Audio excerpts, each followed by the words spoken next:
Hello friends, Hindi audio book में आपका स्वागत है। एज ए मैन थिंकेथ दुनिया भर में सेल्फ हेल्प के क्षेत्र में बहुत ही मशहूर पुस्तक है। अगर हम कहें कि यह पुस्तक स्वयं को समर्थ बनाना या फिर स्वयं को सिद्ध करने के बारे में लिखी गई है तो अतिशयोक्ति नहीं होगी।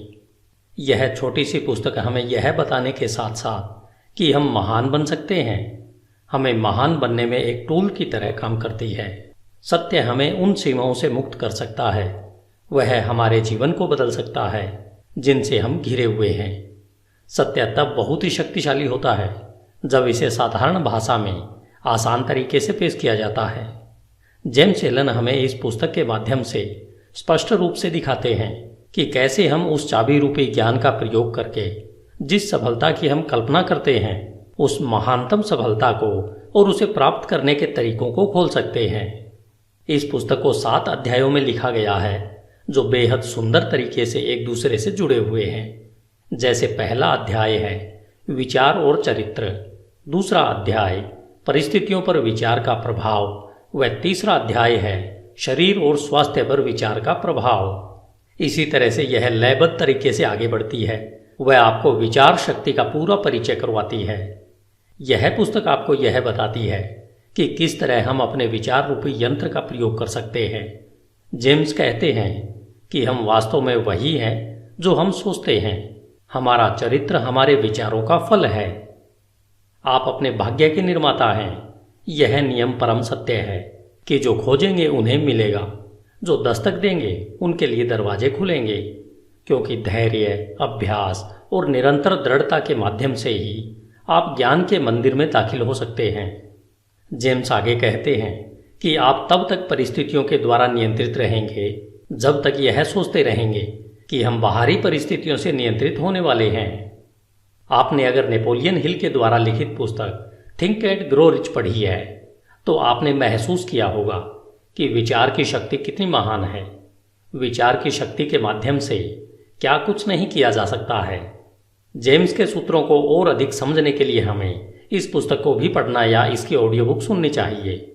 यह पुस्तक मूल रूप से एक कविता मन वह मूल शक्ति है जो हर कार्य को एक सांचे में ढालती है और बनाती है के रूप में शुरू होती है। बौद्ध मतानुसार शुरुआत में दी गई कविता उस पुस्तक का सार होती है।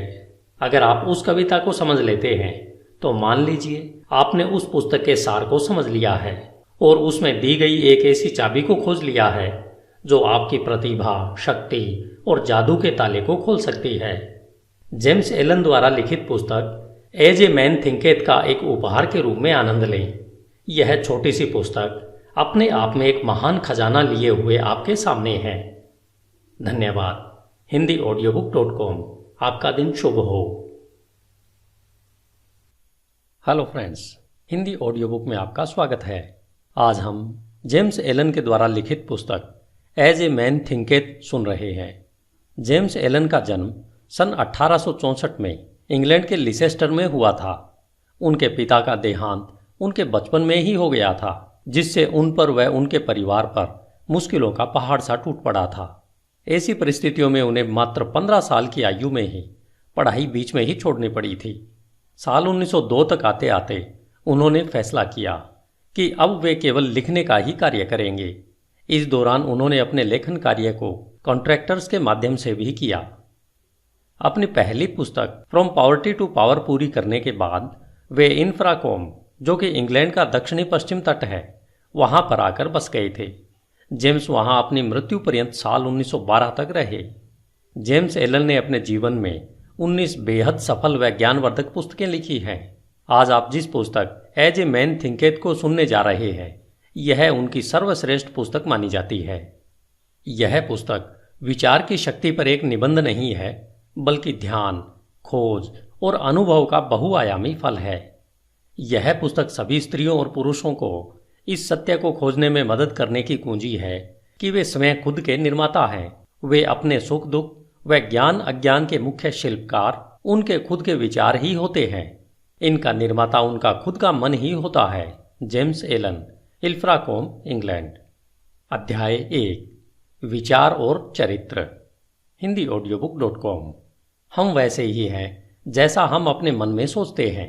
इस मुहावरे ने केवल हमारे संपूर्ण अस्तित्व को ही नहीं समेटा है, बल्कि यह हमारे संपूर्ण जीवन की हर एक दशा, दिशा और परिस्थितियों पर पूर्ण रूपेण खरा उतरता है। हमारा चरित्र हमारे संपूर्ण विचारों का ही संपूर्ण फल है। हम वास्तव में वही हैं जो हम सोचते हैं। जैसे बिना बीज के एक पौधा नहीं उग सकता, उसी तरह हमारे विचारों में छिपे हुए बीजों के बिना हमारा कोई भी कर्म उत्पन्न नहीं हो सकता। यह सूत्र उन सभी कर्मों पर भी बिना शर्त लागू होता है जिन्हें हम स्वप्रेरित या अपूर्वयोजित या फिर जिन्हें सोच समझकर किया जाता है। विचारों का मूल कर्म है और यही हमारे सुख दुख का फल है।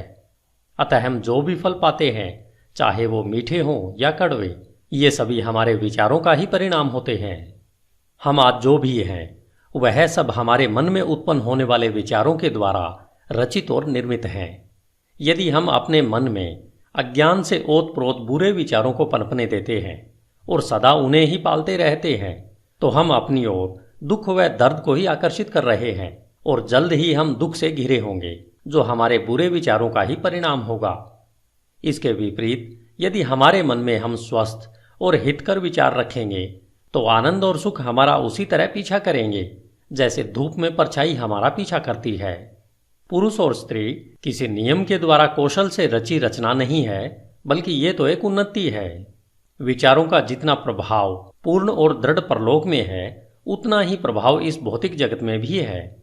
एक महान और ईश्वरीय चरित्र कोई संयोग से नहीं उत्पन्न होता, बल्कि वह लगातार सही ईश्वरीय विचार सोचने और उनसे लगातार संबंध बनाए रखने से संभव है। इसी प्रक्रिया के द्वारा नीच और पशुवृत्ति वाले मनुष्य लगातार पोषित किए जा रहे हैं, जो दुष्ट व घृणित विचारों का ही परिणाम है। हम खुद के विचारों के द्वारा ही अच्छे या बुरे इंसान बनते हैं। हमेशा हम अपने विचारों की शस्त्रशाला में उन शस्त्रों का संधान करते रहते हैं जिनका प्रयोग हम हमेशा अपने नाश के लिए करते रहते हैं। हम उन उपकरणों को भी बनाते रहते हैं जिनके द्वारा हम अपने जीवन को सुखद, आनंदमय और शांति में बनाते हैं। वह साथ ही साथ समाज को भी इसका लाभ देते हैं। हम सही विचारों के चुनाव से व उनके सच्चे प्रयोग के द्वारा दिव्यता और पूर्णता तक उठ सकते हैं। गलत या बुरे विचारों के प्रयोग के द्वारा हम पशु से भी नीचे स्तर तक गिर सकते हैं। इन दोनों चरम चरित्रों के बीच में ही सभी चरित्र स्तर होते हैं, जिनके निर्माता, कारीगर, पालक व स्वामी हम स्वयं होते हैं। इस युग की सबसे ऊर्जावान, ताकतवर, विश्वास से भरा हुआ दिव्य वचन और दिल को सुख देने वाला आत्मा से संबंधित यह सत्य है कि तुम अपने विचारों के मालिक, चरित्र को ढालने वाले, अपनी परिस्थिति, वातावरण और भाग्य के कारीगर और रचयिता खुद हो। शक्ति, बुद्धि और प्रेम की सत्ता और स्वयं के विचारों के स्वामी तुम खुद हो और तुम्हारे पास ही रूपांतरणकारी व पुनरुत्थान की शक्ति है, जिसके द्वारा तुम खुद को वो बनाते हो जो बनाना चाहते हो। हर परिस्थिति को नियंत्रित करने की चाबी तुम्हारे हाथों में है। तुम अपने हर हाल के स्वामी होते हो, यहां तक कि अपनी सबसे कमजोर और दुराचारी परिस्थिति के मालिक भी तुम खुद ही होते हो। उस समय तुम एक कमजोर और बेकार, मूर्ख घर के मालिक होते हो जो अपने परिवार को गलत ढंग से चला रहा होता है। जब तुम अपनी इस दशा के बारे में सोचते हो और उस सूत्र को जिससे तुम्हारा अस्तित्व है को अपनी पूरी ताकत लगाकर ढूंढते हो, तब तुम एक बुद्धिमान स्वामी के नजरिए से अपनी सभी शक्तियों को बुद्धिमत्ता पूर्वक निर्देशित करते हो और अपने विचारों को एक सुखद, फलदायी रूप देने लगते हो। इसे ही एक बुद्धिमान व जागरूक मालिक कहते हैं, जो अपने विचारों के नियमों को खोजकर अपने जीवन को सही दिशा देता है। इस प्रकार खोज, प्रयोग, आत्मविश्लेषण और अनुभव के द्वारा अपने विचारों के सूत्र खोजकर आप भी एक बेहतरीन मालिक बन सकते हैं। आप जानते हैं कि सोने और हीरे को खोजने के लिए गहन खनन करनी पड़ती है। इसी तरह तुम अपनी आत्मा की खान में गहरा खोदोगे, तभी अपने अस्तित्व से जुड़े हर सत्य जान पाओगे। यदि तुम अपने विचारों को देखो, नियंत्रित करो और उन्हें बदलते हो और दूसरों व अपने जीवन और परिस्थितियों में हो रहे बदलावों के कारण और प्रभावों को महसूस कर, देखकर धैर्यपूर्ण अभ्यास और परख करो। अपने हर अनुभव को, यहाँ तक कि हर दिल के छोटे छोटे बदलावों को भी स्वयं के बारे में आए बदलावों के बारे में जानने के लिए प्रयोग करो, जिससे समझ, बुद्धि और शक्ति जो तुम्हें प्राप्त हो रही है उसे महसूस करो। फिर तुम शायद बिना चूके इस सत्य को सिद्ध कर सकते हो कि तुम अपने चरित्र को बनाने वाले हो, अपने जीवन को सही सांचे में ढालने वाले हो और अपने भाग्य के निर्माता तुम ही हो। इस दिशा में आगे बढ़ते हुए यह नियम परम सत्य है कि जो खोजेंगे उन्हें अवश्य मिलेगा, जो दस्तक देंगे उनके लिए दरवाजे अवश्य खुलेंगे, क्योंकि दृढ़ता, धैर्य और अभ्यास के द्वारा ही तुम ज्ञान के उज्जवल मंदिर में प्रवेश कर सकते हो। धन्यवाद। HindiAudiobook.com। आपका दिन शुभ हो। हिंदी ऑडियो बुक में आपका स्वागत है। अध्याय 2, परिस्थितियों पर विचार का प्रभाव। आप अपने मन को एक बगीचे के समान समझकर या तो उसे बुद्धिमानी से जोत सकते हैं या फिर उसे लापरवाही से अपने आप बढ़ने दे सकते हैं, परंतु उसे चाहे जोता जाए या उसे खाली छोड़ा जाए या उसकी उपेक्षा की जाए, उसमें कुछ न कुछ उगेगा जरूर, या कहें कुछ न कुछ फलीभूत अवश्य होगा। अगर उसमें कोई बीज नहीं बोए जाते तो अनावश्यक व बेकार के खरपतवार के बीज उसमें गिरते रहेंगे और वे उग आएंगे। एक माली अपने बगीचे में अनावश्यक खरपतवार को समय समय पर निकालता रहता है और उसमें वही फल फूल और पेड़ पौधे आदि लगाते हैं जिसकी माली को चाह होती है या कहें आवश्यकता होती है। हमें भी अपने मन रूपी बगीचे को एक माली की तरह लगातार देखभाल करते रहना चाहिए। अशुद्ध, बेकार, अनावश्यक और अनुचित विचारों को पहचान कर अपने मन से निकाल फेंकना चाहिए। वह आवश्यक, शुद्ध, उपयोगी और उत्पादक विचारों को फलों और फूलों की तरह सहेज कर उनकी उचित प्रकार से देखभाल करते रहना चाहिए। इस प्रक्रिया का पालन करते हुए उचित समय अवधि में आप जान पाओगे कि आप ही अपनी आत्मा के प्रमुख माली और रक्षक हो। आप ही अपने जीवन के निर्देशक हो। आप ही अपने अंदर विचारों के नियमों को प्रकट कर पाते हो। आप ही हमेशा बढ़ती सत्यता से यह भी समझ पाते हो कि कैसे आपके विचार की शक्तियां और मन के अन्य घटक आपके सच्चे चरित्र, सकारात्मक परिस्थितियां और उज्जवल भाग्य का निर्माण करने के काम में लगे हुए हैं। विचार और चरित्र एक समान होते हैं क्योंकि माहौल और परिस्थितियों के द्वारा ही चरित्र निर्मित होता है और प्रकट होता है। इस प्रकार आप हर समय यह देखेंगे कि आपके जीवन की बाहरी परिस्थितियां आपके अंतर्मन के विचारों से परस्पर जुड़ाव और तालमेल में रहेंगी। इसका मतलब यह बिल्कुल नहीं है कि हर समय जैसी आपकी परिस्थिति है वह आपके पूरे चरित्र को ही दर्शाती रहती है। इसका अर्थ यह है कि वे परिस्थितियां आपकी विचारधारा के किसी आवश्यक पहलू से उस समय के लिए इतना करीब से जुड़ी हुई हैं कि वे आपकी प्रगति के लिए आवश्यक हों। आज आप जिस भी स्थिति में हैं वह सब आपकी सत्ता के नियमों के कारण ही हैं। आपको इस जगह आपके विचार ही लेकर आए हैं। आपके जीवन की संरचना में संयोग नाम की कोई चीज नहीं है। जो भी है वह उस नियम का ही परिणाम है जो अचूक है। यह बात उनके लिए उतनी ही सही है जो अपनी परिस्थितियों के साथ तालमेल में कमी का अनुभव करते हैं, जितना कि उनके लिए जिन्हें लगता है कि वे परिस्थितियों से संतुष्ट हैं। एक प्रगतिशील और जागरूक सत्ता के रूप में आप जहां पर हो वहां इसलिए हो कि आप उससे सीख कर आगे बढ़ सको। जैसे आप परिस्थिति में निहित आध्यात्मिक शिक्षण को सीख लेते हो, वह निकल जाती है और दूसरी परिस्थितियों के लिए जगह बनाती है। जब तक आप यह विश्वास करते रहोगे कि आप बाहरी परिस्थितियों द्वारा प्रभावित प्राणी हो, तब तक आप परिस्थितियों की मार खाते रहोगे। लेकिन जब आपको यह अनुभव होगा कि आप एक रचनात्मक शक्ति हो और उस छिपी हुई भूमि और बीज जिससे परिस्थितियां पनपती है पर अपना अधिकार जमा सकते हो, तब आप सही मायने में अपने खुद के स्वामी बन जाते हो। आत्म परीक्षण और आत्म संयम का अभ्यास करने वाले सभी लोग यह जानते हैं कि परिस्थितियां विचारों से ही उत्पन्न होती है। उन्होंने यह देखा है कि उनकी परिस्थितियों में फेरबदल उनकी मानसिक स्थिति में फेरबदल से सीधे अनुपात में होता है। यह सही है कि जब आप उत्सुकता से अपने विचारों की कमियों को दूर करने में स्वयं को लगा लेते हो, तब आप बहुत जल्दी प्रगति करते हैं और बहुत सारे परिवर्तनों से जल्दी ही गुजरते हैं। हर विचार रूपी बीज जिसे मन में विचारों के माध्यम से बोया जाता है वह अच्छी उपज ही देगा और देर सवेर किसी न किसी कार्य के रूप में फलता फूलता है। वह उसमें परिस्थिति रूपी फल अवश्य लगते हैं। अच्छे विचार अपने अनुरूप अच्छे फल और बुरे विचार हमेशा बुरा ही फल देते हैं। परिस्थितियों का बाहरी जगत विचार के आंतरिक जगत का निर्माण करता है। किसी इंसान को अच्छाई की चरम सीमा तक ले जाने के लिए प्रिय व अप्रिय बाहरी परिस्थितियों के वे मुख्य घटक हैं। आप अपने बोए की फसल काटने वाले स्वयं होने के नाते कष्ट और आनंद दोनों का ही अनुभव करते हो व उनसे सीखते हो। जिन्हें आप अपने पर हावी होने देते हो, ऐसी आंतरिक इच्छाओं, आकांक्षाओं और विचारों का अनुसरण करते हुए अपने जीवन की बाहरी परिस्थितियों के रूप में उनकी पूर्णता तक पहुंचते हो। उन्नति और अवनति के नियम सब जगह लागू होते हैं।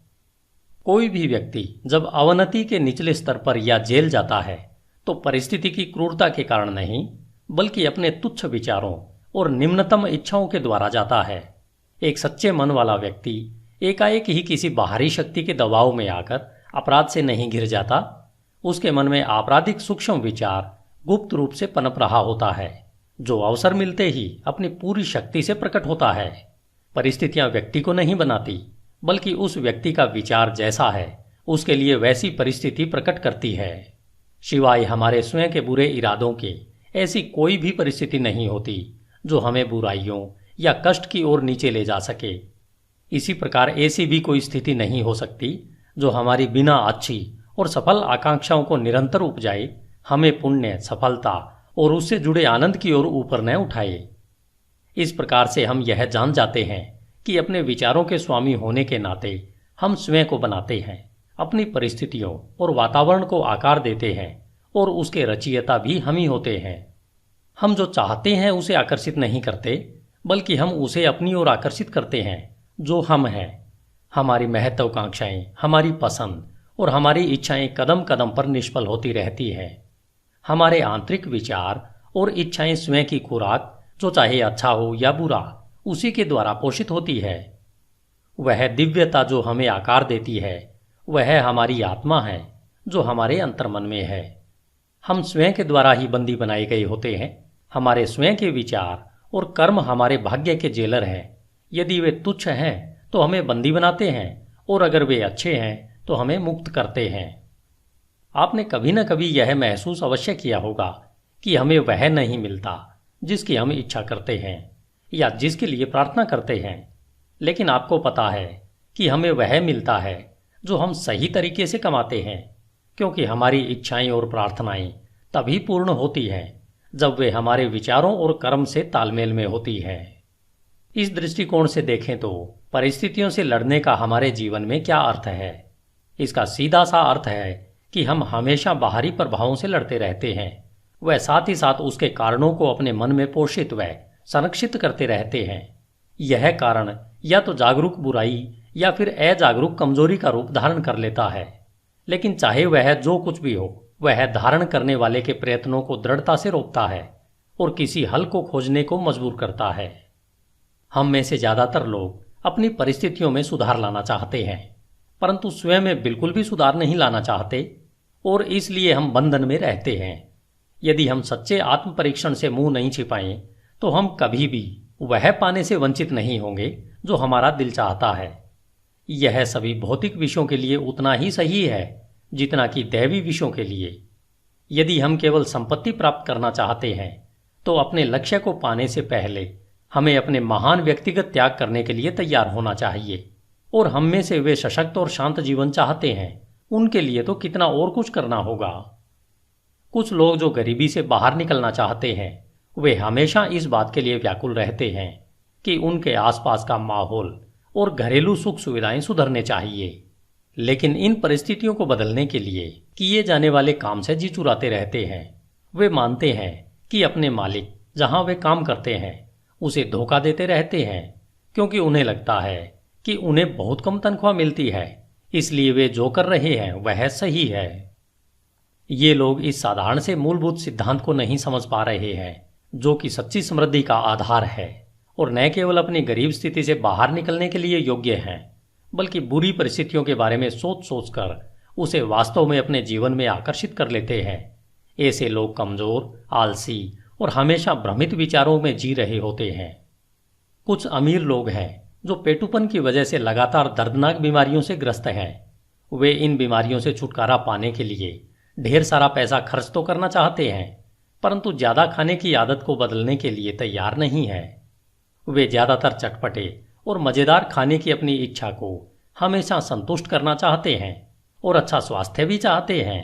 ऐसे लोग अच्छे स्वास्थ्य के लिए अयोग्य हैं क्योंकि उन्होंने स्वस्थ जीवन के पहले सिद्धांत को अभी तक नहीं सीखा है।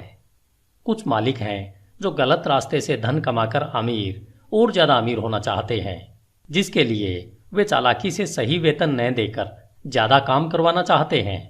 ऐसे मालिक समृद्धि के बिल्कुल योग्य नहीं है। जब इनका प्रतिष्ठा और समृद्धि दोनों ही मामलों में दिवाला निकल जाता है, तब ये लोग परिस्थितियों को दोष देते रहते हैं, लेकिन वे यह नहीं जानना चाहते कि अपनी इस परिस्थिति के वे ही पटकथा लेखक हैं।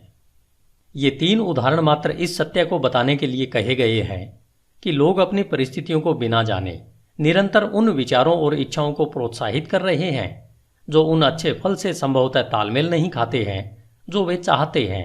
वे ऐसा करते हुए अच्छे फल को निरंतर निष्फल कर रहे हैं। ऐसे किस्से कई गुना बढ़ सकते हैं और निरंतर चल सकते हैं, लेकिन इसकी आवश्यकता नहीं है। यदि हम दृढ़ निश्चय कर लें कि हम अपने मन और जीवन में विचार के नियम के क्रम को खोजेंगे, और जब तक ऐसा नहीं होगा तब तक केवल बाहरी तथ्य तर्क के लिए पर्याप्त नहीं हो सकता।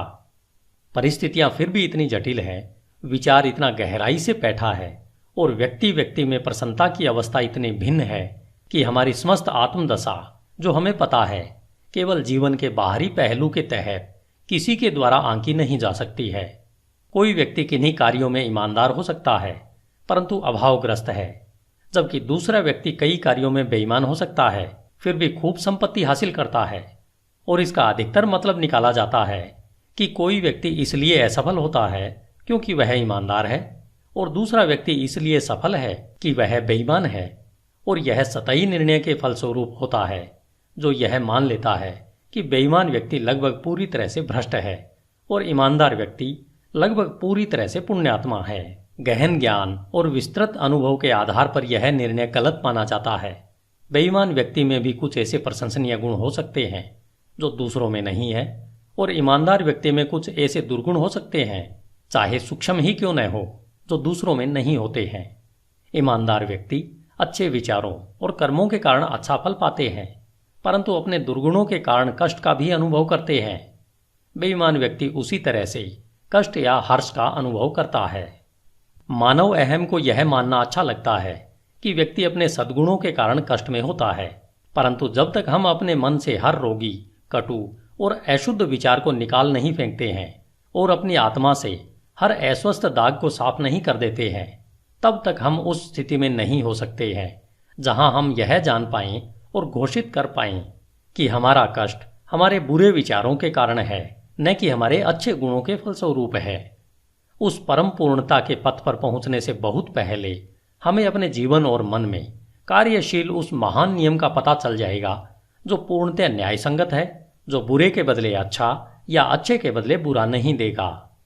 जब हमें ऐसा ज्ञान होता है तब हम यह जान पाते हैं अपने पूर्ण के अज्ञान और अंधेपन को देखते हुए कि हमारा जीवन अभी और सदा से ही न्याय संगत रहा है।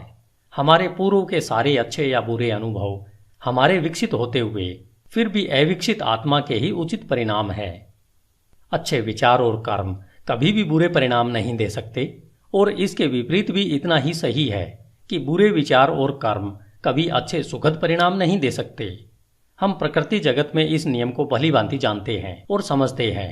वह इसके अनुसार काम भी करते हैं कि आम के बीज से आम का पेड़ ही उगेगा और बबूल के बीज से केवल बबूल का पेड़ ही उगेगा और वैसे ही फल देगा। लेकिन कुछ ही इसे मानसिक व नैतिक जगत में समझते हैं, जबकि हमारे विचारों के मामले में भी यही नियम लागू होता है। वहां भी यह उतना ही सहज व अटल है। इसे न समझने पर हमें परेशानी उठानी पड़ती है, और तब ये नियम हमारी इच्छाओं के अनुरूप सहयोग नहीं देते हैं।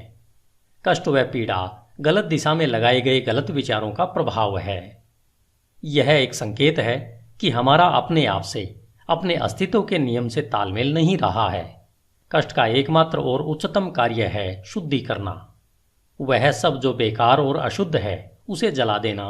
वे जो शुद्ध हैं उनके लिए कष्ट खत्म हो जाते हैं। एक बार जब सोने से मैल हट जाता है तो उसे जलाते रहने का कोई मतलब नहीं होता है। और इसी तरह से पूर्ण रूपेण शुद्ध व साक्षात्कारी पुरुष कष्ट में नहीं रहता। वह परिस्थितियां जिनका हम कष्ट से सामना करते रहते हैं वे हमारी मानसिक विसंगतियों का परिणाम है। वे परिस्थितियां जिनका हम कृपा व आनंद से सामना करते हैं, वे हमारी मानसिक संगति का नतीजा है। कृपा, आनंद, मानसिक पवित्रता ही भौतिक संपत्ति की अधिकता का माप नहीं है, और यह भी नहीं कि बुरे विचार ही एकमात्र कष्ट, क्लेश और दुख ही भौतिक संपत्ति की कमी का परिमाप है। कुछ लोग दुखी और अमीर होते हैं, कुछ लोग धन्य और अमीर भी होते हैं। पवित्रता और अमीरी तभी जुड़ते हैं जब धन को सही और विवेक से कमाया और इस्तेमाल किया जाता है। गरीब अधिक पीड़ा का अनुभव तब करते हैं जब उन्हें लगता है कि बिना वजह के उनका बोझ उन पर लाद दिया गया है। गरीबी और भोगाशक्ति दुख या कहीं पीड़ा के दो चरम पहलू है। ये दोनों ही अस्वाभाविक है, मानसिक असंतुलन का नतीजा है। जब तक हम खुश, स्वस्थ और समृद्ध नहीं होते, तब तक हमारी सही अवस्था नहीं होती। खुशी, स्वास्थ्य और समृद्धि का हमारी परिस्थितियों के आंतरिक और बाहरी स्थिति से तालमेल का ही परिणाम है। जब हम शिकायत व तिरस्कार करना बंद कर देते हैं और उस छिपे हुए नियम को जो हमारे जीवन को संचालित करता है उसे ढूंढना शुरू करते हैं, तब हम खुश, स्वस्थ और समृद्ध होना शुरू कर देते हैं। और जब हम अपने मन में उस संचालित करने वाले घटक को अपना लेते हैं, तब हम दूसरों पर अपने कष्ट का कारण होने का आरोप लगाना बंद कर देते हैं और हम सशक्त और स्वस्थ विचारों को अंतर्मन में बढ़ाने लगते हैं। हम परिस्थितियों पर चीखना चिल्लाना बंद कर देते हैं। वह अपनी तीव्र प्रगति के लिए अपने अंदर छिपी हुई शक्तियों और संभावनाओं को खोज करके एक साधन के रूप में प्रयोग करना शुरू कर देते हैं। इस सत्य का प्रमाण हर इंसान में है और इसलिए नियमित आत्म परीक्षण और आत्म विश्लेषण की सरल पड़ताल द्वारा इसे जाना जा सकता है। हम मूलभूत तौर पर अगर अपने विचारों को बदलते हैं तो हम अपने जीवन की भौतिक परिस्थितियों में आए त्वरित बदलाव को देखकर आश्चर्यचकित रह जाएंगे। कभी कभी हमें लगता है कि हम अपने विचारों को गुप्त रख सकते हैं, परंतु ऐसा नहीं है। वे जल्दी ही आदत में बदल जाते हैं और आदत परिस्थितियों का रूप ले लेती है। बुरे और निम्न स्तर के विचार आक्रोश और नशे की आदत बनाते हैं, जो पीड़ा, कष्ट और गरीबी का रूप लेते हैं। किसी तरह के भी विनाशकारी विचार अनसुलझी थकाऊ आदतें बन जाती है, जो ध्यान भंग करने वाली और विपरीत परिस्थितियों का आकार ले लेती है। डर, संशय और अनिर्णायक विचार कमजोर और बेमेल आदतों का रूप ले लेते हैं, जो असफलता, गरीबी और निर्भरता की परिस्थितियों के रूप में आकार लेती है। आलसी विचार बेईमानी और गंदगी का रूप लेते हैं, जो गरीबी व नीचता का आकार लेती है। घृणित और दंडनीय विचार हिंसा और आरोप लगाने की आदत का रूप लेते हैं, जो चोट लगने व दंड मिलने वाली परिस्थितियों का आकार लेते हैं। हर तरीके से स्वार्थी विचार स्वार्थीपन का रूप लेते हैं, जो उन परिस्थितियों को आकर्षित करते हैं जो दुखदायी होती है। दूसरी ओर हर तरह के सुंदर विचार कृपा और अच्छाई का रूप लेते हैं, जो प्रिय और सुखद परिस्थितियों को आकार देते हैं। रचनात्मक विचार आत्मसंयम और संतुलित मन का रूप लेते हैं, जो शांति और विश्रांति की परिस्थितियों का आकार लेती है। साहस, आत्मनिर्भरता और निर्णय के विचार सशक्त और फलदायी आदतों का रूप लेते हैं, जो सफलता, प्रचुरता और मुक्ति की परिस्थितियों को आकार देती है। ऊर्जापूर्ण विचार सफाई पसंद व उद्यमी आदतों को आकार देती है। मृदुल व क्षमाशील विचार मृदुलता की आदत का रूप लेते हैं, जो सुरक्षित व स्वस्थ परिस्थितियों को आकार देती है। प्रेमपूर्ण और निस्वार्थ विचार दूसरों के लिए स्वयं को भूल जाने की आदत का रूप लेते हैं, जो निश्चित और स्थायी प्रचुरता व सच्ची समृद्धि की परिस्थितियों को आकार देती है। लंबे समय तक एक ही तरीके की विचारधारा, चाहे वह अच्छी हो या बुरी, चरित्र और परिस्थितियों पर अपना प्रभाव अवश्य छोड़ती है। हम अपनी परिस्थितियां प्रत्यक्ष तरीके से नहीं चुन सकते, लेकिन अपने विचारों को चुन सकते हैं और इस तरह अप्रत्यक्ष रूप से अवश्य ही परिस्थितियों को आकर्षित कर सकते हैं। प्रकृति हमारे साथ है, हमारे अपने द्वारा काम करती है, जिससे कि हम इन विचारों का आनंद उठा सकें, जिन्हें हम पोषित करते हैं, और ऐसे अवसर प्रस्तुत होते हैं जो जल्दी ही अच्छे और प्रभावशाली विचारों को सतह पर ले आते हैं। जैसे ही हम अपने नकारात्मक और विनाशकारी विचारों को त्यागते हैं, पूरा संसार हमारे प्रति मधुर हो जाता है और हमारी मदद करने को तैयार हो जाता है। जैसे ही हम अपने कमजोर और दूषित विचारों से दूर जाने लगते हैं, हर तरफ ऐसे अवसर उमड़ने लगते हैं जिससे कि हमारे सशक्त संकल्प को मदद मिले। जैसे ही हम अच्छे विचारों को बढ़ावा देते हैं तो कोई भी दुर्भाग्य हमें शर्म और कष्ट से नहीं घेरता है। संसार हमारा बहुरूपदर्शी कैलिडोस्कोप है और हर क्षण जिन विभिन्न रंगों को प्रस्तुत करता है वे हमारे सतत उभरते विचारों के अद्भुत चित्र हैं। धन्यवाद। HindiAudiobook.com। आपका दिन शुभ हो। Hello friends, Hindi audio book में आपका स्वागत है। अध्याय 3, शरीर और स्वास्थ्य पर विचार का प्रभाव। As a man thinketh, written by James Allen. हमारा शरीर हमारे मन के आदेशों का अक्षरशः पालन हमेशा एक सेवक की तरह करता है। यह मन के हर क्रियाकलापों का पालन करता है, चाहे फिर वे सोच विचार कर चुने गए हों या स्वतः प्रकट हुए हों।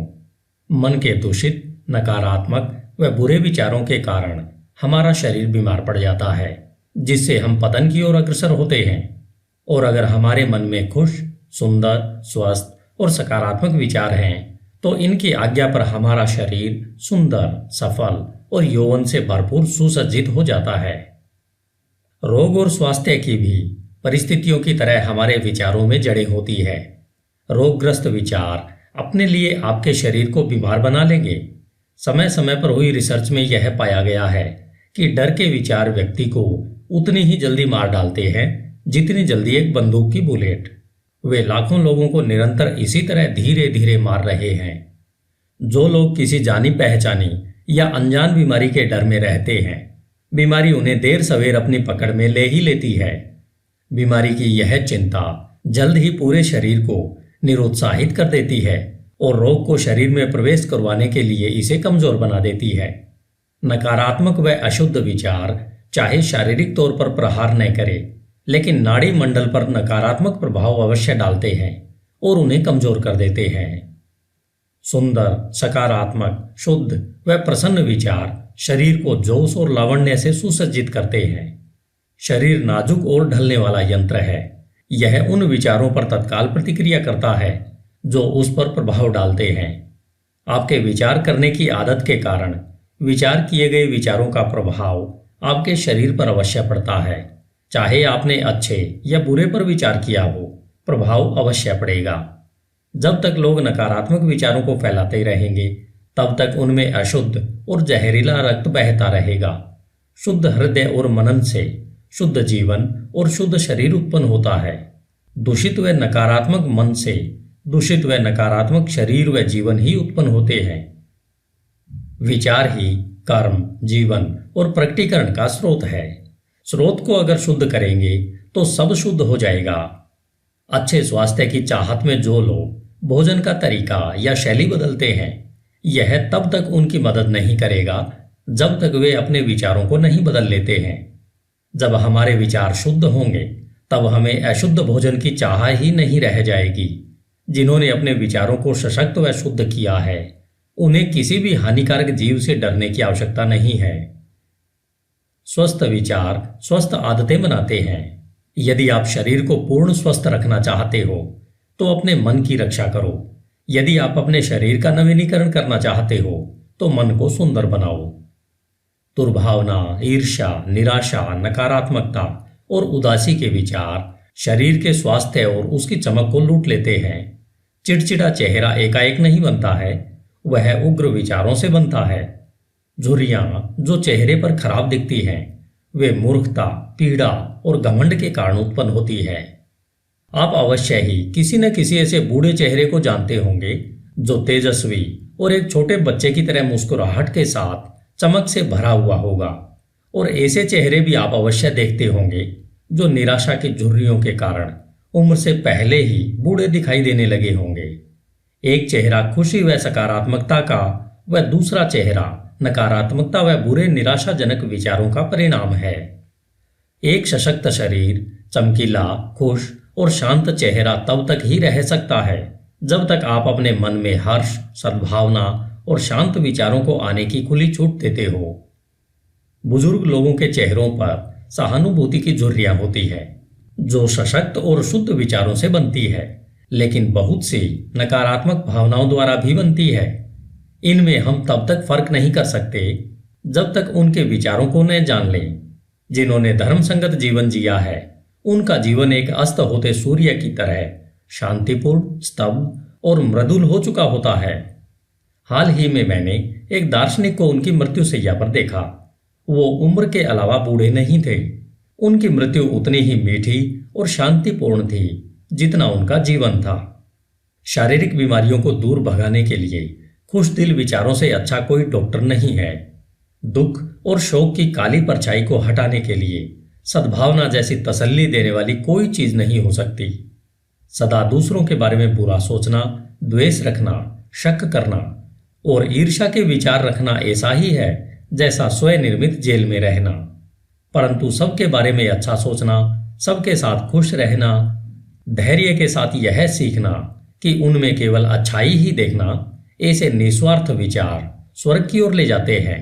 दिन प्रतिदिन हर प्राणी के प्रति शांति के विचार रखना आप में अद्भुत शांति लाएंगे। धन्यवाद। HindiAudiobook.com। आपका दिन शुभ हो। As a man thinketh, written by James Allen. अध्याय 4, विचार और उद्देश्य। HindiAudiobook.com। जब तक कोई भी विचार उद्देश्य के साथ नहीं जोड़ा जाता तब तक कोई भी प्रतिभा पूर्ण उपलब्धि नहीं बनती। बहुत से लोग अपने उच्चतम विचार जीवन के सागर में दिशाहीन गति से बहने देते हैं। जीवन में विचारों की दिशाहीनता बहुत बुरी होती है। अगर जो लोग विपत्ति और विनाश से दूर रहना चाहते हैं तो उनको इस प्रकार बहने से स्वयं को रोकना होगा।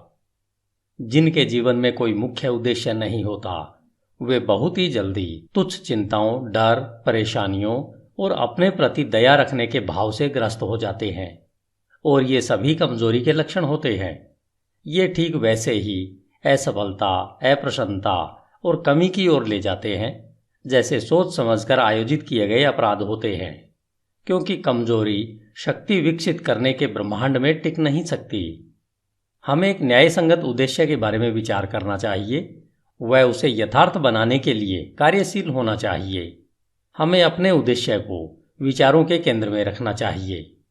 उद्देश्य बनाते समय हमारी प्रकृति कैसी है उसके अनुसार वह आध्यात्मिक या फिर भौतिक लक्ष्य का रूप ले सकता है।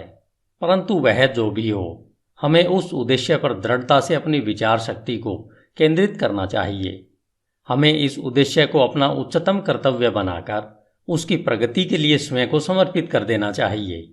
वह अपने विचारों को क्षणिक रुचियों, चाहतों और कल्पनाओं के पीछे नहीं भागने देना चाहिए।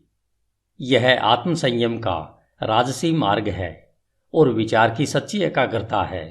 यदि हम बार बार अपने उद्देश्य को पाने में असफल हो रहे हैं तो यह तब तक होता रहता है जब तक हम अपनी कमजोरी से ऊपर नहीं उठ पाते हैं और इससे हम चरित्र के सामर्थ्य को प्राप्त करते हैं। वह सच्ची सफलता का मापदंड होता है। वह यह भविष्य के सामर्थ्य और विजय की नई शुरुआत होती है। जिनका कोई महान उद्देश्य नहीं होता है उन्हें अपने विचारों को कर्तव्य के अचूक प्रदर्शन पर केंद्रित करना चाहिए, फिर चाहे उनका कार्य कितना ही छोटा क्यों न दिख रहा हो। केवल इसी तरीके से विचारों को एकत्रित करके केंद्रित किया जा सकता है। वह संकल्प और ऊर्जा को विकसित किया जा सकता है। इसे सिद्ध करने के बाद ऐसा कोई भी लक्ष्य नहीं रह जाता है जिसे प्राप्त नहीं किया जा सकता हो। कमजोर आत्मा अपनी कमजोरी को जानते हुए और इस सत्य में विश्वास रखते हुए कि सामर्थ्य प्रयत्न और अभ्यास द्वारा विकसित की जा सकती है, वह तुरंत ही प्रयत्नशील हो जाती है और प्रयत्नों द्वारा सदा विकसित होती रहती है और अंत में दिव्य रूप में सशक्त हो जाती है।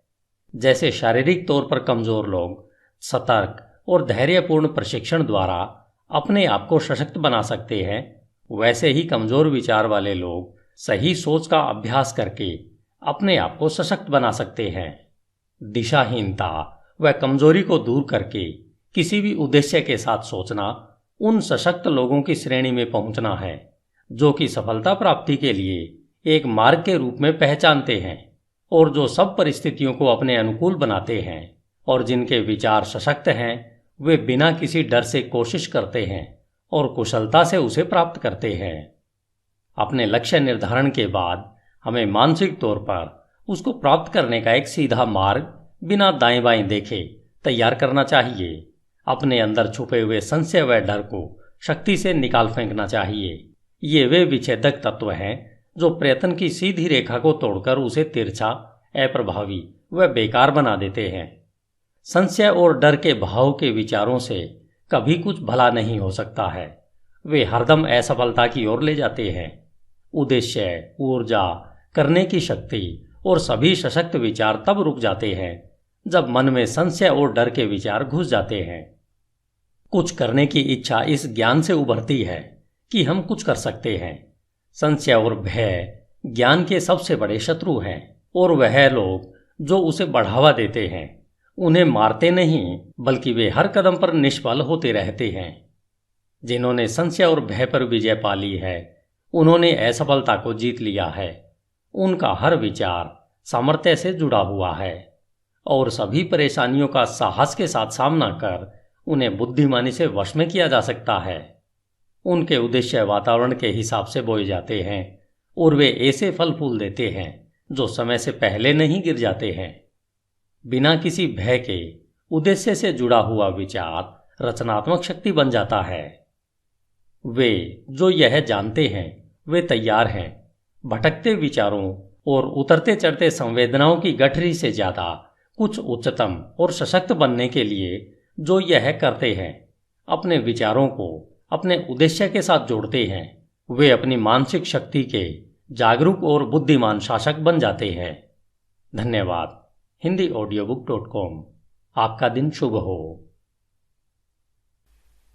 As a man thinketh, James Allen. अध्याय 5। उपलब्धि में विचार एक घटक। HindiAudiobook.com।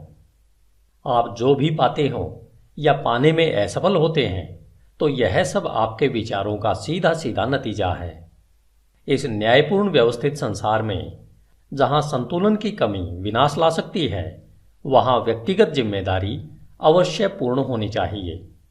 आपकी ताकत या कमजोरी, सफलता या असफलता, जय या पराजय, सुख या दुख जैसी कोई भी दशा केवल आपकी ही है, किसी दूसरे की नहीं है।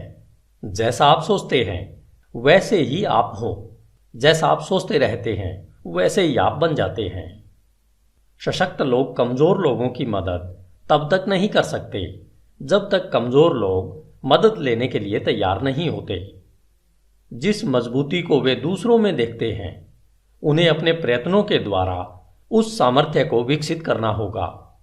केवल और केवल हम खुद ही अपनी दशा को बदल सकते हैं। दबाने वाले व दबने वाले वास्तव में अपने आप को सताने में सहयोगी होते हैं, बल्कि देखने में यह लगता है कि वे एक दूसरे को सता रहे हैं। पूर्ण ज्ञान कर्म के नियम को दबाने वाले की कमजोरी में और दबाने वाले की दुष्प्रयुक्त शक्ति में देखता है। पूर्ण प्रेम दोनों के कष्ट को देखकर किसी का भी हनन नहीं करता।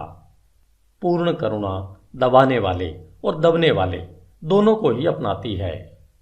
जिन्होंने कमजोरी पर विजय पा ली है और सभी स्वार्थी विचारों को त्याग दिया है, जो न तो अत्याचारी हैं और न ही वह जिन पर अत्याचार हो रहा है, वे मुक्त हैं। कुछ पाने से पहले, जो चाहे सांसारिक वस्तुएं हों, हमें अपने विचारों को अति भोगवादी होने से ऊपर उठाना चाहिए। हमें सफलता पाने के लिए सभी स्वार्थों को नहीं तो कुछ को तो छोड़ना ही होगा। अगर हमारे सभी विचार भोगवादी हैं, जिससे हम न तो ठीक प्रकार से सोच सकते हैं और न ही ठीक योजना बना पाते हैं, इसलिए हम ज्यादातर क्षेत्रों में असफल होते हैं। हमने अभी तक अपने विचारों को प्रभावशाली तरीके से नियंत्रित नहीं किया है और इसलिए हम गंभीर जिम्मेदारियों को अपनाने के योग्य नहीं होते। हम न तो अकेले कोई कार्य करने में स्वतंत्र हैं और न ही अकेले खड़े रहने में। हमने जो विचार चुने हैं हम उनके द्वारा सीमाबद्ध हैं। बिना त्याग के न तो प्रगति हो सकती है न कोई उपलब्धि मिल सकती है। वह हमारी सांसारिक सफलता इस बात के सीधे अनुपात में होगी कि हमने किस हद तक स्वार्थी भोगाशक्त विचारों पर काबू पा लिया है और अपने मन को अपनी योजनाओं के विकास और अपने संकल्प और आत्मविश्वास को सशक्त करने में लगाया है। हम जितनी उच्चता अपने विचारों में लाएंगे उतने ही ज्यादा धर्म संगत, सही और आदर्शवादी हम बन पाएंगे और उतनी ही ज़्यादा हमारी सफलता होगी।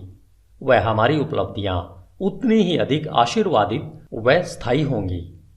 लोभी, बेईमान व दुष्ट इंसान का साथ ब्रह्मांड कभी नहीं देता, लेकिन सरसरी तौर पर लग सकता है कि ऐसा हो रहा है। वह ईमानदार, उदार हृदय व पुण्यात्मा की मदद करता है। समस्त योगों के महान शिक्षकों ने यह अलग अलग तरीके से दुनिया को बताया है कि इसको जानने व सत्य साबित करने के लिए आपको विचारों को उच्च करके अपने आप को पुण्यात्मा बनाने में कार्यरत रहना है। बौद्धिक उपलब्धियां ज्ञान की खोज या जीवन और प्रकृति में सुंदरता व सत्य की खोज में अर्पित विचारों का नतीजा है। ऐसी उपलब्धियां कई बार महत्वाकांक्षाओं व अभिमान से जोड़ी जा सकती हैं, परंतु वे इन विशेषताओं का परिणाम नहीं है, वरन लंबे और कठिन परिश्रम का व शुद्ध और निस्वार्थ विचारों का स्वाभाविक नतीजा है। आध्यात्मिक उपलब्धियां पवित्र महत्वाकांक्षाओं की सिद्धि है। जो लोग लगातार पुण्य व उच्च विचारों की भावना रखते हैं, जो उन सब पर चिंतन करते हैं जो शुद्ध व निस्वार्थ हैं, सूर्य और चंद्र की पूर्णता की तरह अवश्य ही अपने चरित्र में पुण्यात्मा व ज्ञानी बनते हैं और एक प्रभावशाली और धनी स्थिति तक ऊपर पहुंचते हैं।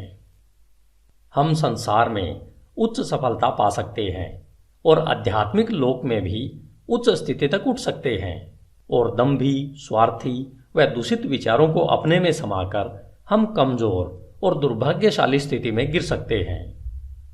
सही विचार द्वारा प्राप्त विजय को केवल सार्थकता द्वारा ही बनाए रखा जा सकता है। जब सफलता मिलना तय होता है तो बहुत से चूक जाते हैं और शीघ्र ही असफलता को चखते हैं। समस्त उपलब्धियां चाहे व्यापार, बौद्धिक या आध्यात्मिक जगत में हो, निश्चित रूप से निर्देशित विचारों का फल है और उसी नियम के अधीन है और उसका वही तरीका है। फर्क सिर्फ प्राप्ति के लक्ष्य में है। वे जिन्हें बहुत कम मिलता है उन्हें थोड़ा त्याग भी करना चाहिए, और जो ज्यादा प्राप्त करते हैं उन्हें ज्यादा त्याग करना चाहिए। वे जिन्हें उच्चतम मिलता है उन्हें महान त्याग करना चाहिए। धन्यवाद। HindiAudiobook.com। आपका दिन शुभ हो। As a man thinketh, James Allen. अध्याय 6। परिकल्पनाएं और आदर्श। स्वप्न देखने वाले इस संसार के मसीहा हैं। जिस तरह से दृश्य जगत अदृश्य द्वारा पोषित है, उसी तरह मानवता सभी परीक्षाओं, गलतियों और कष्ट में उसके योगी स्वप्न देखने वालों की सुंदर परिकल्पनाओं द्वारा पोषित होती है। मानवता अपने स्वप्न दृष्टाओं को भूल नहीं सकती। वे उनके आदर्शों को ऐसे ही फीका पड़कर मर जाने नहीं दे सकती। वह उनमें रहती है। वह उन्हें वास्तविकताओं जैसा मानती है, जैसे कि एक दिन वह उन्हें देखेगी और जान पाएगी। संगीतकार, मूर्तिकार, चित्रकार, कवि, पैगंबर, ऋषि ये जगत के परे की दुनिया के बनाने वाले हैं, स्वर्ग के शिल्पकार हैं।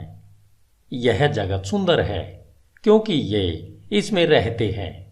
उनके बिना श्रमकारी मानवता मिट जाएगी। जो अपने हृदय में एक सुंदर परिकल्पना को व उच्च आदर्श को संजोते हैं, एक दिन उसे साकार कर पाएंगे। कोलंबस ने एक दूर देश की कल्पना को संजोया था और उसने उसे खोज निकाला। कोपरनिकस ने संसारों की अनेकता और एक विस्तृत ब्रह्मांड के होने की परिकल्पना को पोषित किया था और उसने उसे प्रकट भी किया। भगवान बुद्ध ने निष्कलंक सुंदरता और पूर्ण शांति के आध्यात्मिक जगत की परिकल्पना को संजोया था और उन्होंने उसमें प्रवेश भी किया। अपनी परिकल्पनाओं को पोषित करो, अपने आदर्शों को पोषित करो। तुम्हारे हृदय में जो संगीत उमड़ता है, मन में जो सुंदरता रूप लेती है, तुम्हारे सूक्ष्मतम विचारों को जो खूबसूरती लपेटती है, उसे पोषित करो, क्योंकि उन सब में से हर्षपूर्ण परिस्थितियां और स्वर्गपूर्ण वातावरण पनपेंगे और बढ़ेंगे। यदि तुम इनके प्रति सच्चे रहो तो तुम्हारे संसार का अंततः निर्माण होगा। चाहने से तुम पाओगे, आकांक्षा रखने से प्राप्त करोगे। क्या हमारी निम्नतम इच्छाओं को संतुष्टि का पूर्ण माप मिले और हमारी शुद्धतम आकांक्षाएं पोषण की कमी से नष्ट हो जाएं। ब्रह्मांडीय नियम ऐसा नहीं है। ऐसी दशा में चीजों को प्राप्त नहीं किया जा सकता। मांगो और तुम्हें मिल जाएगा। उच्च स्वप्न देखो और जैसे तुम स्वप्न देखोगे तुम वैसे बन जाओगे। तुम्हारी परिकल्पना उसका वचन है जो तुम एक दिन बन जाओगे। तुम्हारे आदर्श उसकी भविष्यवाणी है जिसे तुम अंत में पर्दा उठाकर देख सकोगे। मानव उपलब्धियां सबसे पहले और लंबे समय तक एक स्वप्न थी। ओक का वृक्ष मंजू फल में छिपा होता है, चिड़िया अंडे में पलती है और आत्मा की उच्चतम परिकल्पना में जागृत देवदूत चलते हैं। स्वप्न वास्तविकता के बीज हैं। तुम्हारी परिस्थितियां हो सकता है प्रतिकूल हो, परंतु वे ऐसा लंबे समय तक नहीं रहेंगी। यदि तुम एक आदर्श को मन में रखकर उसे पाने के लिए जी जान लगा दो, बाहर शांत खड़े रहकर तुम अंतर में यात्रा नहीं कर सकते। एक युवती है और एक युवक है। दोनों ही गरीबी और काम के बोझ तले दबे हुए हैं। लंबे समय तक अस्वस्थ वातावरण वाली वर्कशॉप में बंद, अशिक्षित और सभी प्रकार की शिष्टताओं से कोसों दूर। परंतु दोनों ही बेहतर जिंदगी के सपने देखते हैं और वे बुद्धि, कृपा, शिष्टता और सुंदरता की कल्पना करते हैं। वे मानसिक तौर पर एक आदर्श जीवन परिस्थिति की कल्पना करते हैं, एक विस्तृत स्वतंत्रता की परिकल्पना करते हैं और एक बड़ी आकांक्षा उन पर हावी हो जाती है। व्याकुलता उन्हें कर्म करने के लिए उकसाती है और वे अपने खाली समय व साधनों को, चाहे वे अभी कम है, अपने सोई शक्तियों और साधनों के विकास में लगाते हैं। शीघ्र ही उनके मन इतने परिवर्तित हो जाते हैं कि वह वर्कशॉप उन्हें बांध कर नहीं रख पाती है। उनकी सोच से वह इतनी बेमेल हो जाती है कि वह उनके जीवन से वैसे ही बाहर हो जाती है जैसे कोई कपड़ा उतारकर फेंक दिया जाता है। जैसे जैसे उनके लिए वे अवसर बढ़ते जाते हैं जो कि उनकी विस्तृत होती शक्तियों के कार्य क्षेत्र को समा सकें, वे उससे हमेशा के लिए बाहर निकल जाते हैं। सालों बाद हम उन्हें फिर देखते हैं। बहुत ही विशिष्ट तरीकों में हम उन्हें मन की कुछ एक शक्तियों के अधिकारी पाते हैं जिनके प्रयोग से वे दुनिया भर पर प्रभाव और लगभग अप्रतिम सामर्थ्य से शासन करते हैं। वे अपने हाथों में विशाल जिम्मेदारियों के सूत्रों को थामे हैं। वे बोलते हैं और जीवन रूपांतरित हो जाते हैं। स्त्री और पुरुष उनके शब्दों में विश्वास करते हैं और अपने चरित्र को पुनः ढालते हैं और सूरज की तरह ये ऐसे स्थायी और प्रकाशित केंद्र बन जाते हैं जिसके चारों ओर असंख्य जीव घूमते रहते हैं। उन्होंने अपने यौवन की परिकल्पना को पा लिया है। वे अपने आदर्शों से एक हो गए हैं। और तुम भी नौजवान पाठक अपने हृदय की परिकल्पना को पाओगे, व्यर्थ इच्छा को नहीं, चाहे वह ओछी हो या सुंदर या फिर दोनों का मिश्रण, क्योंकि तुम सदा उसकी ओर खींचे जाओगे जिससे तुम गुप्त रूप से सबसे ज्यादा प्यार करते हो। तुम्हारे हाथों में तुम्हारे अपने विचारों का फल मिलेगा। तुमने जो कमाया है वह तुम पाओगे, न ज्यादा न उससे कम।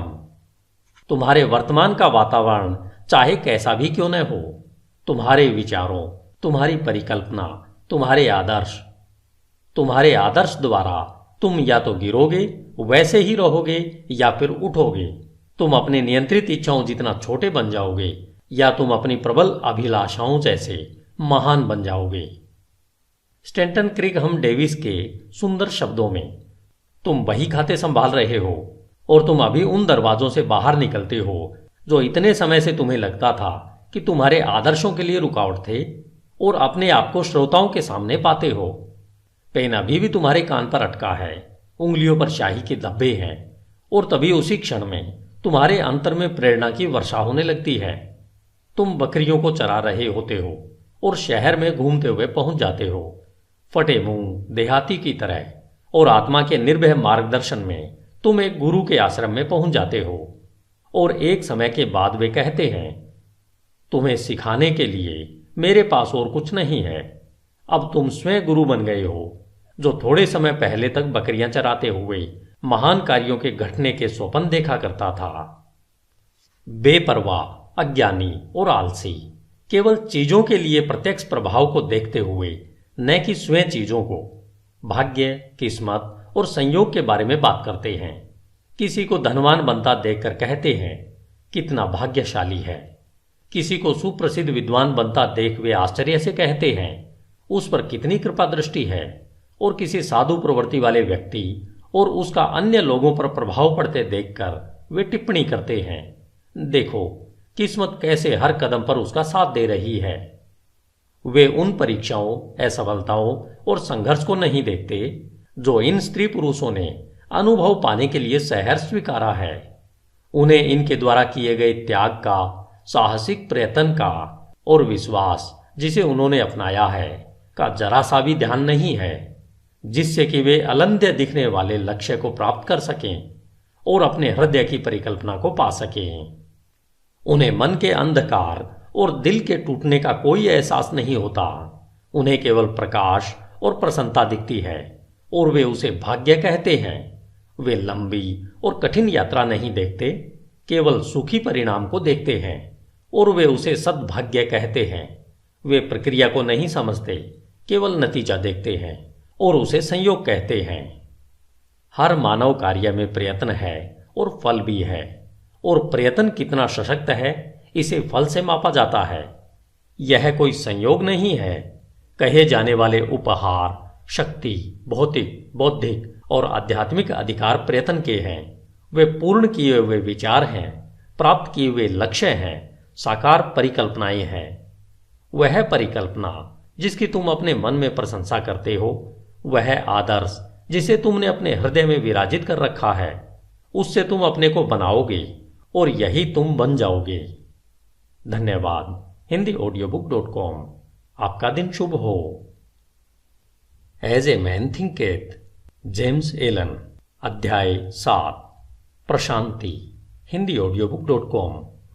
मन की शांति ज्ञान का एक सुंदर मणि है। वह आत्मसंयम के लंबे और धैर्यपूर्ण प्रयत्न का नतीजा है। उसकी उपस्थिति परिपक्व अनुभव का और नियम व विचारों के उच्च ज्ञान व कार्यकलाप का चिन्ह है।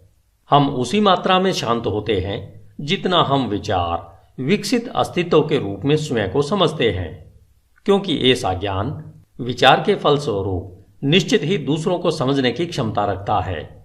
और जैसे हम सही समझ को विकसित करते हैं और कारण व प्रभाव के आधार पर आंतरिक भावनाओं व विचारों को अधिक स्पष्टता से समझते हैं, हम चीखते चिल्लाते नहीं और चिंतित व दुखी नहीं होते। हम संतुलित, वचनबद्ध और शांत रहते हैं।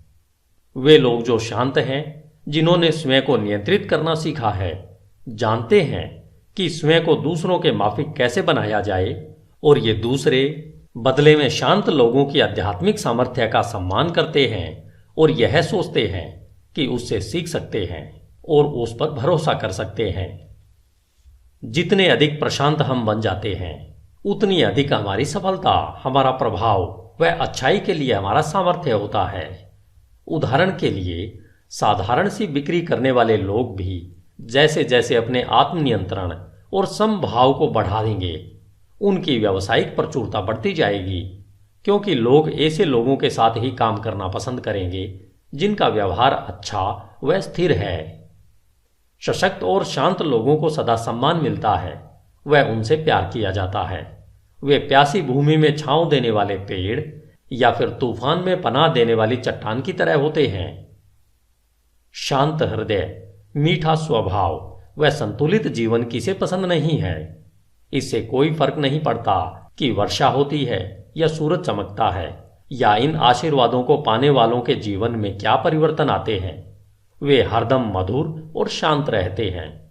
वह चरित्र की विशिष्टता जिसे शांतता कहते हैं, संस्कृति का आखिरी सबक है। वह जीवन का फूलना है, आत्मा का फलना है। वह ज्ञान की तरह मूल्यवान है और उसकी सोने से भी ज्यादा कामना करनी चाहिए। हाँ, उत्कृष्ट सोने से भी ज्यादा। पैसे को पाने की चाह कितनी तुच्छ लगती है जब उसकी तुलना एक शांत जीवन, जो सत्य के सागर में लहरों के नीचे आंधी तूफान की पहुंच से परे शाश्वत शांति में बसता है। हम ऐसे कितने ही लोगों को जानते हैं जो अपने जीवन को अप्रिय बना लेते हैं, जो अपने विस्फोटक गुस्से के कारण वह सब जो मधुर और सुंदर है उसे तबाह कर देते हैं, जो अपने चरित्र की शिष्टता का नाश कर देते हैं और मनमुटाव पैदा कर देते हैं। यह एक प्रश्न है कि क्या बड़ी मात्रा में लोग अपने जीवन को तबाह नहीं करते हैं, और क्या वे नासमझी और आत्मनियंत्रण की कमी के कारण अपने जीवन की खुशियों को मार नहीं देते। हम अपने जीवन में ऐसे कितने कम लोगों से मिलते हैं जो शांत होते हैं, जिनमें अद्भुत शिष्टता होती है, जो कि एक परिपक्व चरित्र की विशेषता है। हाँ, अनियंत्रित गुस्से से मानवता आवेश में आती है, अनियंत्रित दुख से उत्तेजित हो जाती है, व्यग्रता और संयम से प्रभावित होती है। केवल वे ज्ञानी जिनके विचार नियंत्रित व शुद्ध हैं, आत्मा की तेज हवाओं और तूफानों व हवा को काबू में ला सकते हैं। तूफान में डांवाडोल आत्मा, चाहे तुम कहीं भी क्यों न हो, चाहे किसी भी परिस्थितियों में क्यों न रहते हो, यह जानती है कि जीवन के समुद्र में पवित्रता के द्वीप मुस्कुरा रहे हैं और तुम्हारे आदर्शों का उजला किनारा तुम्हारे आने का इंतजार कर रहा है। विचारों की पतवार को अपने हाथों में कसकर पकड़ कर रखो। तुम्हारी आत्मा के जहाज में प्रबल स्वामी आराम करता है, वह केवल सोता है, उसे जगाओ। आत्मनियंत्रण सामर्थ्य है, सही विचार श्रेष्ठता है, शांतता शक्ति है। अपने हृदय से कहो, शांत रहो, स्थिर रहो। धन्यवाद। HindiAudiobook.com। आपका दिन शुभ हो।